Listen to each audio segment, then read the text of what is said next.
Well, hi, everybody. Today we're going to be talking about two seemingly unrelated topics, but both very important and both need to be covered this week. So we will.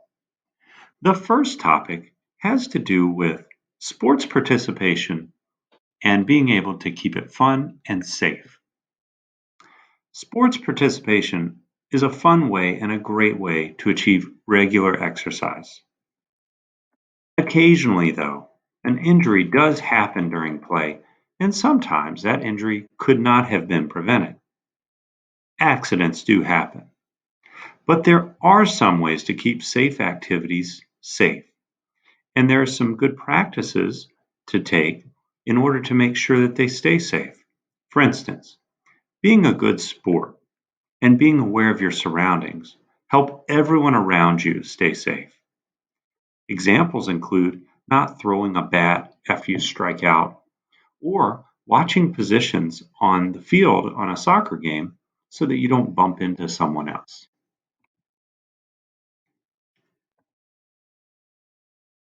Some sports have required protective equipment. These sports include skateboarding or bicycling or scooter riding, where you need a helmet, elbow and knee pads, and maybe even a mouth guard as well. In soccer, you need shin guards and a mouth guard.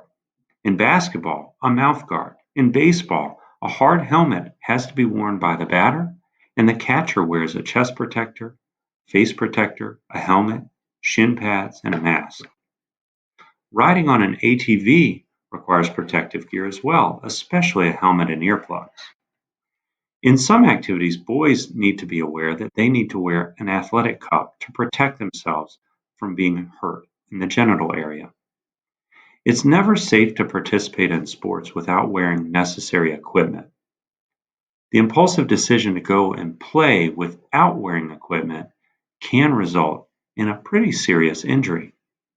So keep in mind that safety needs to always come first, whether it's in regular life or when you're playing sports. We want those sports to be good experiences for you and everyone around you. So, for preventable injuries, we want to make sure we're doing everything we can to make sure they don't happen. Now, we're going to change gears a little bit and we're going to talk about choking. Choking happens when the airway, also known as the trachea, is blocked. This usually happens when food or an object becomes lodged in the back of someone's throat. Choking can be prevented by chewing food all the way, not rushing and not swallowing it whole, by not running, talking, or laughing with food in your mouth, by making sure that candy and gum are all chewed appropriately, and being sure we're not running with candy in our mouth. The universal sign that someone is choking is when they grasp their throat with both hands, and if you notice that they're not able to cough or to get the object out on their own and they're not able to talk, you need to assume that that person is choking. There's a recommended treatment for choking, and it's called the Heimlich maneuver. This Heimlich maneuver can be broken down into a step-by-step process. For children, the maneuver can be practiced on an adult or a peer. You want to go behind the person who's choking. Sometimes their arms will be up at their throat, giving the universal sign. That's good. If their arms are down around their stomach, you want to move their arms out. Wrap your arms around their waist and then make a fist. Put your thumb side of your fist against their belly, just below the rib cage. Grab that fist with your other hand and press up and in to the victim or the person's upper abdomen with a quick upward thrust. You want to make sure that the rib cage isn't squeezed by keeping your elbows out. Now, after you give a full few sets of thrust, you want to hit the person in their back 5 times between their shoulder blades. We're not talking about tapping the person.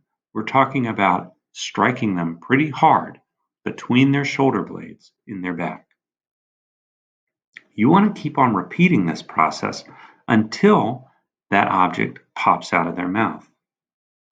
If the person becomes unconscious or you can't reach their waist because they're much taller than you, then you need to have the person who's choking lie down on the floor and you can press on their stomach in the same way that you would pull from behind them.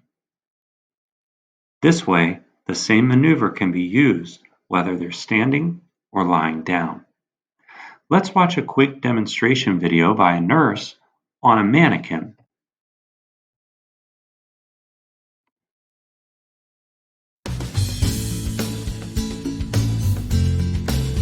I'm Brianna, and today we are going to discuss the things that you need to know if you find a person choking.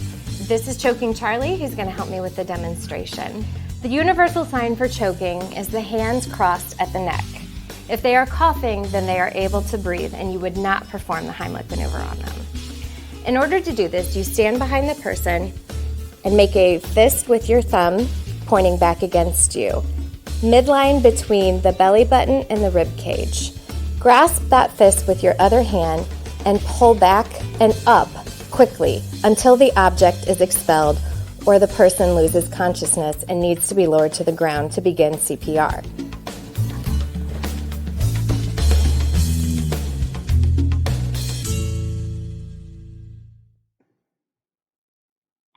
Well, thanks for listening, everybody. I hope you have a great day, and I hope you can keep this information stored in your brain if you need to use it. Bye-bye.